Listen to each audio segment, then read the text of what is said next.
ဒီမျိုးသားဟာဟင်းပွဲဆက်နှစ်ပွဲတောင်ကုံအောင်စားပြီးပေမဲ့လုံးဝရက်တက်မဲ့ပုံမပေါ်ပါဘူးဒီအခြေအနေကအခန်းထဲမှာရှိနေတဲ့လူတိုင်းကိုအံ့အားသင့်သွားစေခဲ့ပါတယ်တူကိုထုတ်လိုက်တဲ့အချိန်ကစပြီးဒီဆိုင်အတွက်တော့ကန်ဆိုးမိုးမောင်ကြမဲ့နေ့တစ်နေ့ဖြစ်လာတော့မလိုပါပဲဆိုင်ပိုင်ရှင်မျိုးသမီးမှတ်မိနေတာကတော့ဒီဖောက်တီဟာဆိုင်ထဲဆိုဝင်လာတော့ကဘာအနေရမှမရှိမဲ့ရိုးတဲ့ပုံစံလေးတာပဲအဲ့ဒီနောက်ဘာစားကျင်လဲလို့မေးတော့ဖောက်တီကနိုင်ရန်ကမီနူးကိုကြည့်ပြီးပထမဆုံးဟင်းပွဲကိုမှာယူခဲ့ပါတယ်ဆိုင်ရှင်မျိုးသမီးကတော့နောက်ဆက်တွဲဘာတွေဖြစ်လာမလဲဆိုတာမသိပဲမိဖို့ချောင်းထဲဝင်သွားခဲ့ပါတယ်မကြခင်မှာပဲဟင်းပွဲရောက်လာပါတယ်ဒါပေမဲ့ဆိုင်ရှင်မျိုးသမီးထိုင်ကုန်မှာဝင်ထိုင်လိုက်တာနဲ့ဒီလူကဒုတိယဟင်းပွဲကိုထပ်မှာလိုက်ပြန်ပါတယ်လူတစ်ယောက်ကဟင်းနှစ်ပွဲစားတယ်ဆိုတာမစမ်းပေမဲ့တတိယမြောက်ဟင်းပွဲကိုထပ်မှာလိုက်တဲ့အခါမှာတော့ဒါဟာရိုးရိုးရမ်းမဟုတ်ဘူးဆိုတာလူတွေတတိထားမိလာကြပါတယ်မကြခင်မှာပဲတတိယဟင်းပွဲရောက်လာပြီးလူတချို့ကလည်းဝိုင်းထိုင်ရင်းဒီဖောက်တီစားတောက်ရေပုံကိုစောင့်ကြည့်နေကြပါတယ်ပြီးတာနဲ့သူကစတုတ်ထက်မြောက်ဟင်းပွဲကိုထပ်မှာလိုက်ပြန်တာကြောင့်ဆိုင်ရှင်မျိုးသမီးလည်းမယုံတဝက်နဲ့မိဖို့ချောင်းထဲဝင်သွားရပြန်ပါတယ်တစ်ဖက်ဝိုင်းကအမျိုးသားကတော့စိတ်လှုပ်ရှားလာပြီးဘီယာတပွလင်းတောင်ဖွင့်ကတောက်ရင်ထိုင်ကြည့်နေတယ်လို့ဘေးဝိုင်းကကလေးလေးကလည်းမီနူးကိုကြည့်ပြီးတခုခုကိုနားလည်သွားတဲ့ပုံပေါက်နေပါတယ်စတုတ်ထက်မြောက်ဟင်းပွဲကိုလည်းဒီအဲ့ဒီက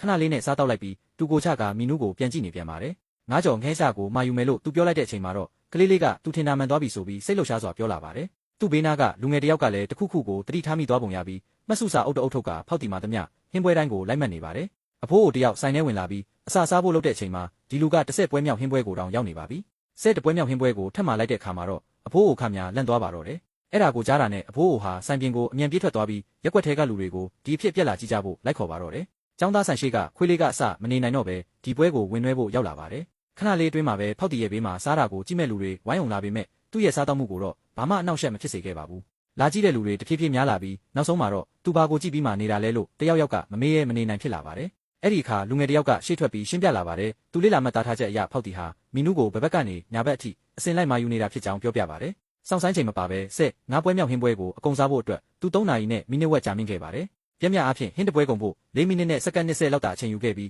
အခုဆိုရင်18ပွဲမြောက်ကိုရောက်နေပါပြီဆိုင်ထဲမှာဟင်းပွဲစုစုပေါင်းပွဲ20တာရှိတာပါဘေးကကြည့်နေသူတွေကလည်းသူဟင်းပွဲအကုန်လုံးကိုစားနိုင်မလားဆိုတာကိုစိတ်ဝင်စားစောင့်ကြည့်နေကြပါတယ်ဒါပေမဲ့18ပွဲမြောက်ဟင်းပွဲရဲ့နောက်ဆုံးတစ်လုပ်ကိုစားပြီးချိန်မှာတော့သူဝါရတာနည်းနည်းခက်ခဲနေုံပေါက်လာပါတယ်သူကိုအောက်ချလိုက်တဲ့အချိန်မှာလူတွေဟာအသက်တောင်မရှူရဲကြပါဘူးဒါပေမဲ့အဲ့ဒီကတော့သူ့လက်စီနည်းနည်းကျက်နေတယ်လို့ပဲထင်နေပြီးမီနူးကိုကြည့်က19ပွဲမြောက်ဟင်းပွဲကိုမှာယူလိုက်ပြန်ပါတယ်အခုဆိုရင်ဆိုင်ကဟင်းပွဲအကုန်လုံးကိုမှာယူဖို့တပွဲကြံပါတော့တယ်စားဖို့မူကလည်းထမင်းစိတ်တိုင်းမှာသူ့ရဲ့ဝိညာဉ်ပါသွားအောင်အကောင်းဆုံးချက်ပြုတ်နေတယ်လို့ဖောက်တီရဲ့မျက်လုံးတွေကလည်းပြတ်သားနေစေပါနှစ်ဖက်စလုံးကနောက်ဆုံးအနေနဲ့အစွမ်းကုန်စူးစမ်းနေကြပြီးဒီထူးဆန်းတဲ့ပြိုင်ပွဲမှာအနိုင်ရဖို့အားထုတ်နေကြတာဖြစ်ပါတယ်ထမင်းကျော်ရောက်လာတဲ့အခါအဲ့ဒီကဇုံးကိုကင်ပြီးပါဆက်ထဲထည့်လိုက်ပေမဲ့ရုတ်တရက်ရက်တန့်သွားပြီးသူ့မျက်နှာကနာကျင်နေပုံပေါက်သွားပါတယ်သူမျိုးချလို့မရဖြစ်နေတဲ့ဒီရေးကြီးချိန်မှာကြည့်နေသူတယောက်ကအခြေအနေကိုရိပ်မိသွားပြီးအမြန်ထက်ကရေတစ်ခွက်ငှက်ပေးလိုက်ပါတယ်အဲ့ဒီကရေတငုံတောက်လိုက်ပြီးနောက်မှတက်တာသွားပါတော့တယ်မကြခင်မှာပဲအဲ့ဒီဟာအဲ့ဒီဟင်းပွဲကိုကုံအောင်စားလိုက်ပြီးထမင်းတစ်စိတောင်အလားဟတာမဖြစ်စေခဲ့ပါဘူးသူမီနူးကိုကြည့်ပြီးနောက်ဆုံးကြံတဲ့ဟင်းပွဲကိုတွန့်ဆုတ်မနေရဲမာလိုက်ပါတယ်အဲ့ဒီဟင်းကတော့စားဖို့မူသူ့ဘဝတစ်လျှောက်လုံးအားစိုက်ခဲ့ရတဲ့ဟင်းပွဲတစ်ပွဲပါ